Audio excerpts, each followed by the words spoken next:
အားလုံးပဲမင်္ဂလာပါခင်ဗျာကျွန်တော်ရဲ့ channel လေးကနေပြီးတော့ကြိုဆိုပါရစေအခြေဗီဒီယိုတွေမှာ Arduino ဆိုတာဘာလဲဆိုတာနည်းပါးပါးလောက်တော့သိလောက်ပြီလို့ထင်ပါတယ်ဆိုတော့ဒီနေ့နောက်တစ်ပိုင်းကိုသွားရအောင် Okay ကျွန်တော်ဒီ website ရဲ့ link ကိုdescription မှာကျွန်တော်ပေးထားပါတယ်ဆိုတော့သွားလိုက်ပါဒီ website ထဲရောက်ပြီဆိုရင်ကျွန်တော်ကဒီ account တစ်ခေါက်ဖွင့်ရမယ်ပေါ့လေ account ဖွင့်ရမယ်ဆိုရင်ကျွန်တော်တို့ဒီမှာ sign in ဝင်လိုက်တယ် sign in မှာကျွန်တော်တို့ဒီ account တစ်ခုဖွင့်လိုက်မှာပေါ့လေကျွန်တော်ကတော့ဒီ Google account နဲ့ပဲဖွင့်မယ် Google account နဲ့ပဲဖွင့်မယ် Okay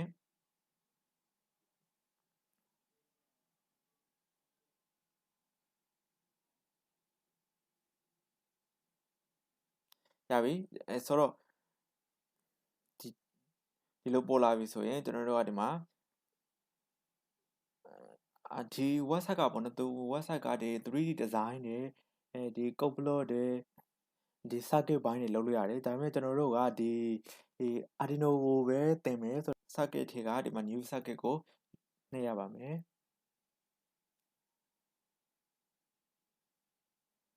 new circuit ဒါကတဲ့ဒီပုံမှန်အတိုင်းဆိုရင်တော့ကျွန်တော်တို့ဒီလို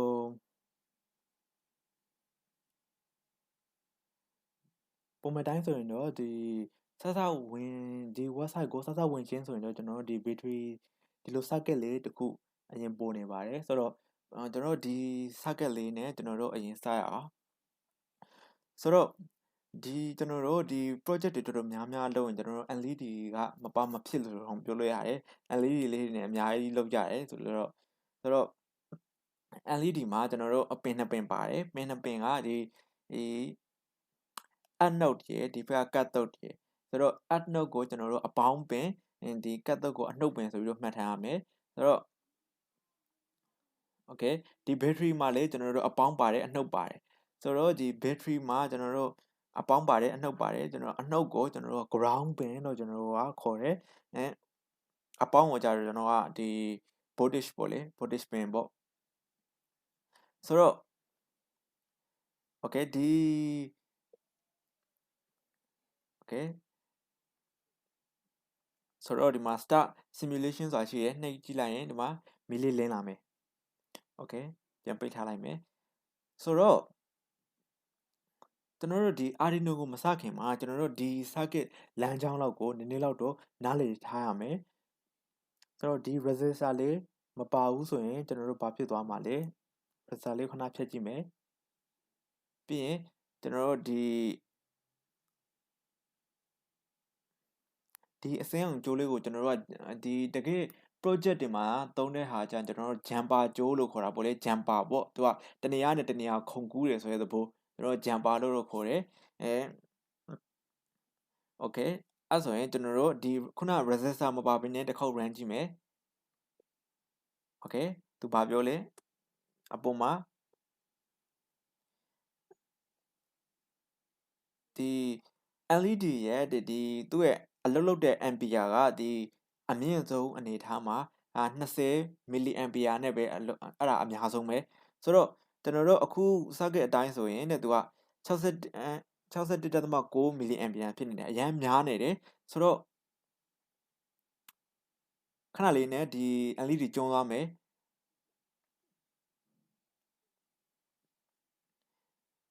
ဆိုတော့ဒါကြောင့်ကျွန်တော်တို့ကဒီ resistor လေးခံပေးတာပေါ့နော် resistor ဆိုတာကကျွန်တော်တို့ဒီ resistance ဆိုတာကခုခံအားဆိုရင်ကျွန်တော်တို့ဒီဥမာဒီကောင်ကနေကျွန်တော်တို့3 volt ထွက်လာတယ်ထွက်လာတဲ့ဒီ resistor ရဲ့တန်ဖိုးပုံမူတည်ပြီးတော့ဒီတန်ထွက်သွားတဲ့အချိန်ကမကြရင် voltage ကနေသွားမယ်နေသွားတော့ okay ကျွန်တော်တို့ကဒီ resistance ကို 1k တဲ့ကျွန်တော်တို့ဒီမှာပြောင်းလို့ရတယ်ကျွန်တော်တို့ 1k မထားဘူး220 ohm လောက်ပဲထားမယ် okay မီလင်းနေဒါပဲအဲ့တော့တကယ်လို့နားမလည်ဘူးဆိုရင်နောက်တစ်ခေါက်လောက်ထပ်ပြီးတော့ပြန်ကြည့်ပါအဆင်ပြေပါလိမ့်မယ်တကယ်လို့အဆင်မပြေဘူးဆိုရင်ကျွန်တော်ရဲ့ဒီ comment မှာမေးထားနိုင်ပါတယ် ဆိုတော့ကျွန်တော် ground ကို ground နဲ့ဆက်မယ်ဒီက5 volt ကို5 volt sorry ဒီ voltage ကို voltage နဲ့ဆက်မယ်ကျွန်တော် voltage အရင်များနေပြီဆိုရင် resistance သုံးမယ်ဒီ LED က20 milliampere လောက်နဲ့အလုပ်လုပ်တာဆိုတော့အတွက်20 milliampere လောက်ကိုပဲသူ့ကိုပေးရမယ်အများဆုံးပေါ့လေကျွန်တော်တို့ဥမာဒီမှာပုံသင်နည်းတစ်ခုရှိရယ် voltage ရဲ့ဒီ current ရဲ့ဒီပြီးသွားရင်ဒီ resistance ရင်ပေါ့လေဆိုတော့သူက V equal to IR ဆိုတော့ V equal to IR ဆိုတဲ့ပုံသင်နည်းလေးတစ်ခုရှိတယ်ဆိုတော့ဥမာဒီ circuit အတိုင်းဆိုရင်ကျွန်တော်တို့3 ဒါဆိုရင်3 volt 3 volt ဒီကောင်လေးကဘယ်လောက်လဲဆိုရင်220 ohm ဒါဆိုရင်ကျွန်တော်3 volt ကို220လောက်နဲ့စားလိုက်တဲ့အချိန်ကမှာ13 milliampere လောက်ထွက်လာလိမ့်မယ်ဒါဆိုရင်တော့ဒါအဆင်ပြေတယ်လေကျွန်တော်တို့ကဒီ20 milliampere ဆိုတာကဒီသူကအများဆုံးကိုပြောထားတာအများဆုံး limit ကအဲ့လောက်အထိပဲရတယ်ဆိုပြောချင်တာအထက်နေလို့ရတယ်ဆိုတဲ့သဘောလေဆိုတော့13 milliampere ဆိုတာကဒါအနေတို့ပဲဆိုတော့ဒါကအဆင်ပြေတယ် okay ဒီ circuit လေးကိုနားလည်မယ်လို့ထင်ပါတယ်ဆိုတော့ထူတော့မရှိပါဘူးဆိုတော့ဒီ circuit ကိုနားလည်လောက်ပြီလို့တော့ထင်တယ်ကျွန်တော်တို့ဒီမှာ3 volt battery ရှိတယ်လို့ဒီဘက်မှာကျွန်တော်တို့ဒီမှာ9 volt battery တွေရှိရယ်အများကြီးပဲပေါ့နော်ဆိုတော့ကိုလေ့လာကြည့်လို့ရတယ်ကိုစမ်းသပ်ကြည့်လို့ရတယ်ဆိုတော့တကယ်လို့နားမလည်တာရှိရင် comment မှာမေးထားနိုင်ပါတယ် okay ဆိုတော့ကျွန်တော်တို့လိုရင်းကိုတွားရအောင်ဒီဟာတွေမလိုတော့ဘူးဆိုတော့ကျွန်တော်တို့ Arduino ကိုလိုချင်တဲ့အတွက် Arduino ကိုကျွန်တော်တို့ basic ထင်မှာပဲရှိရယ် basic ထင်မှာတကယ်လို့ဒီမှာ Arduino ဆိုရင်ဒီမှာ Arduino R3 ဆိုတာရှိရယ်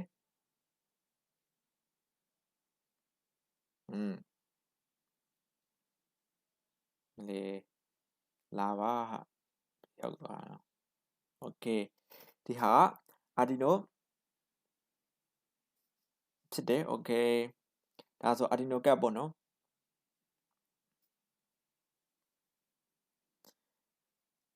Arduino ကပ်မှာ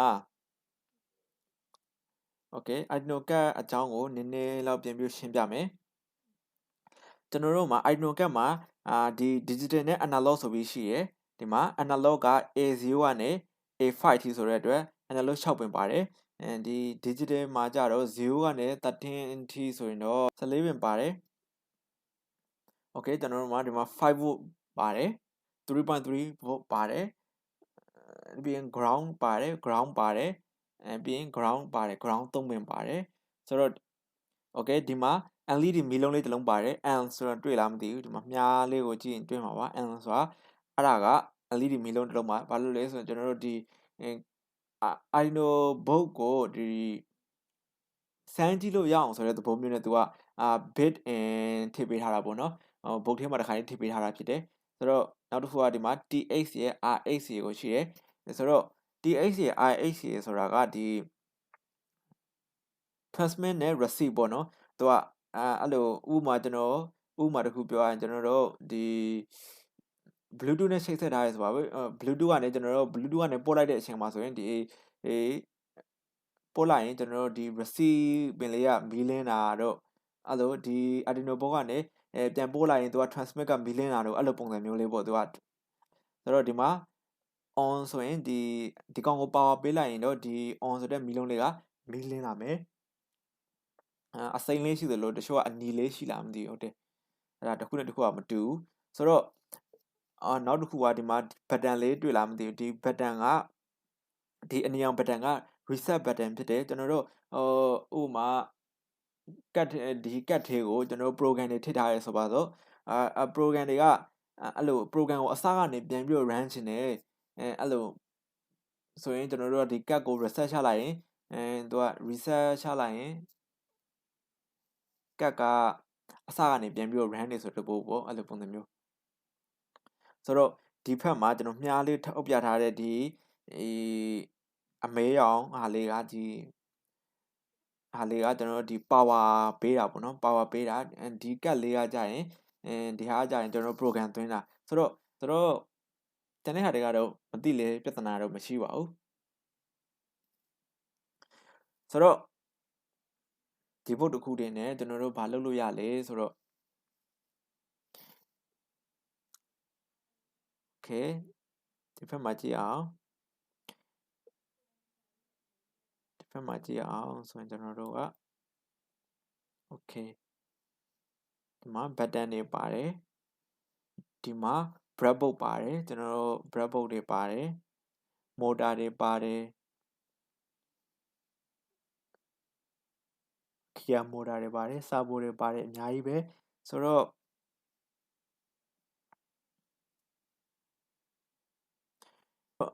ဒီဗီဒီယိုမှာတော့ဒီလောက်ပါပဲနောက်ဗီဒီယိုမှာတွေ့ပါမယ်